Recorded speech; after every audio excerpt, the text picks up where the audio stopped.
The attic was dark and dusty. Cobwebs clung to the rafters like ghostly drapes. Daniel squinted in the dim light, filtering through the single, cobwebbed window. He loved exploring the old house. It had belonged to his grandparents, and it was full of forgotten treasures. He pushed aside a pile of old furniture, its velvet upholstery eaten by moths. That's when he saw it. A door. It was tucked away in the farthest corner, almost invisible beneath layers of dust and grime. Daniel had been in the attic countless times. He'd played hide-and-seek with his cousins, built pillow forts, and told ghost stories by the light of a flashlight. He was certain there had never been a door there before. He ran his fingers over its rough surface. The wood was old, the paint peeling. It was a door that wanted to stay hidden. He tried the handle, but it wouldn't budge. It felt like it was locked or jammed. Curiosity gnawed at him. He had to know what was behind it. Daniel fetched a rusty hammer and chisel from the garage. He wedged the chisel between the door and the frame. With a grunt, he hammered at it. But the door wouldn't yield. Frustration gave way to determination. He wasn't giving up. This door held a secret. He could feel it in his bones. Daniel knew he wouldn't rest until he uncovered it. Days turned into weeks. Daniel's attempts to open the mysterious door became a daily ritual. He tried everything he could think of. He oiled the hinges, but they remained stubbornly stiff. He looked for a hidden latch or a keyhole, but found nothing. He even tried kicking the door down in a moment of frustration. Each attempt was met with the same stubborn resistance. It was as if the door was sealed shut by an unseen force. The attic, once a place of wonder and adventure, now felt oppressive. The unopened door was a constant reminder of his failure. Its presence seemed to mock him. One evening Daniel sat slumped against the wall, his back to the enigmatic door, defeated. He had exhausted all his options. There was no logical explanation for why he couldn't get it open. He was about to give up hope. Then he heard it, a faint clicking sound, like a lock disengaging. His head snapped up. He stared at the door, his heart pounding in his chest. The door creaked open slowly, agonizingly slowly. Daniel held his breath, his eyes wide with anticipation. Dust motes danced in the shaft of light that spilled from the opening. He couldn't see anything beyond the light. He hesitated for a moment, his hand hovering over the doorknob. Fear battled with curiosity. Taking a deep breath, Daniel pushed the door open. It swung inward with a groan, as if it hadn't been opened in centuries.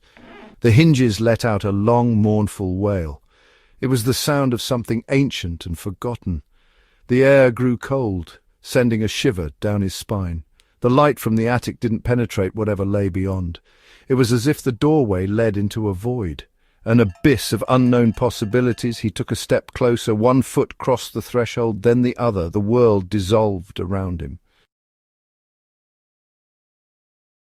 Daniel blinked.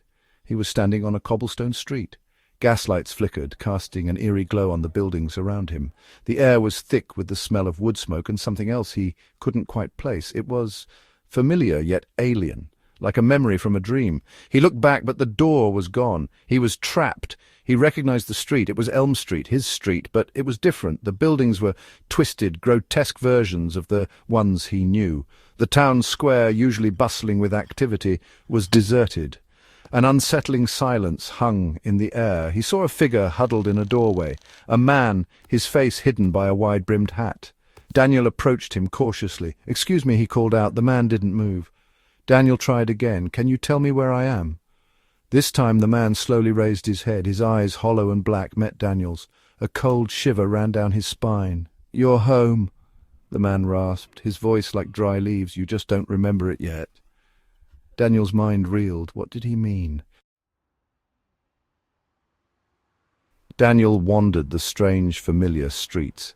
He passed people he thought he recognized. Mrs. Henderson from the bakery, Mr. Thompson the mailman, but their faces were twisted into grotesque parodies. Their eyes held a chilling emptiness. He tried to talk to them, but they just stared through him, their expressions blank and unreadable. He stumbled upon a park. It was a distorted reflection of the park he played in as a child. The swings hung from creaking chains, swaying slightly despite the absence of wind. The merry-go-round stood frozen, its painted horses grinning with a terrifying cheerfulness. On a bench sat a woman. Her hair was long and silver, her face etched with wrinkles that spoke of 1,000 stories. She looked up as Daniel approached, her eyes a piercing blue, held a strange familiarity. "You've been gone a long time," she said, her voice surprisingly strong.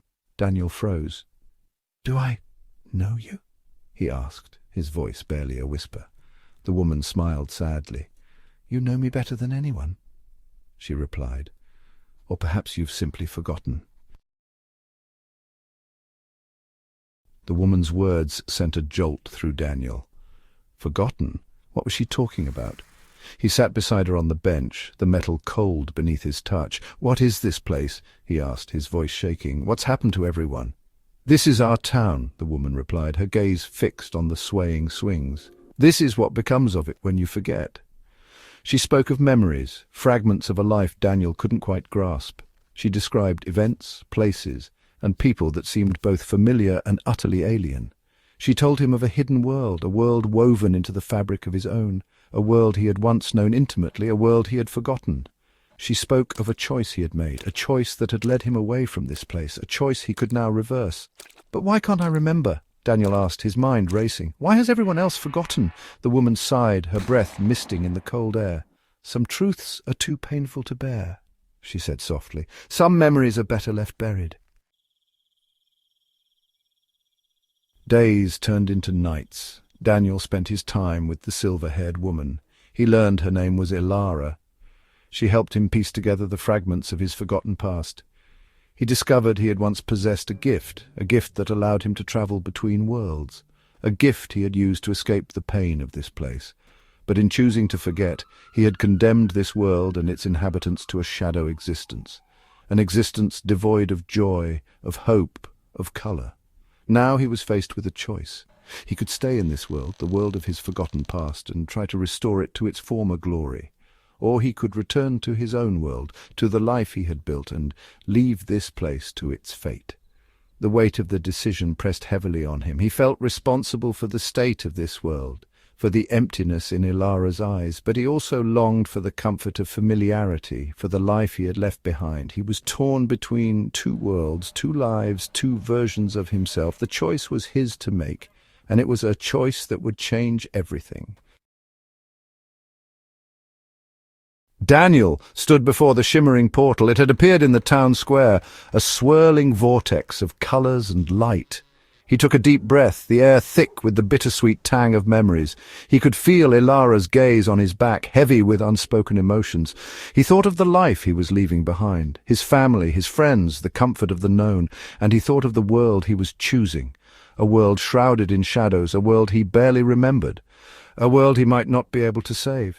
He closed his eyes, his heart pounding in his chest. He thought of Ilara's words. Sometimes the greatest act of courage is not in fighting, but in remembering. He opened his eyes, a newfound determination settling in their depths. He would face the shadows. He would embrace the forgotten. He would fight for this world, for Ilara, for the part of himself he had tried so hard to bury. Taking a step forward, Daniel entered the swirling vortex. The world spun, colors and shapes blurred into an indistinguishable kaleidoscope. Then, just as abruptly, it stopped. Daniel found himself standing in the familiar dust of the attic. The air was still heavy with the scent of decay and forgotten things. He turned, his heart pounding, and saw the door. It stood ajar, a sliver of light spilling from the opening. He reached out a trembling hand and pushed it open. The hinges sang their mournful song, but this time there was a hint of hope in their tune. The other world awaited. He didn't know what the future held. He didn't know if he could restore the forgotten world to its former glory. But he knew he had made the right choice. He had chosen to remember. He had chosen to fight. He had chosen to bridge the gap between two worlds, two versions of himself. And in that choice he had found a strength he never knew he possessed.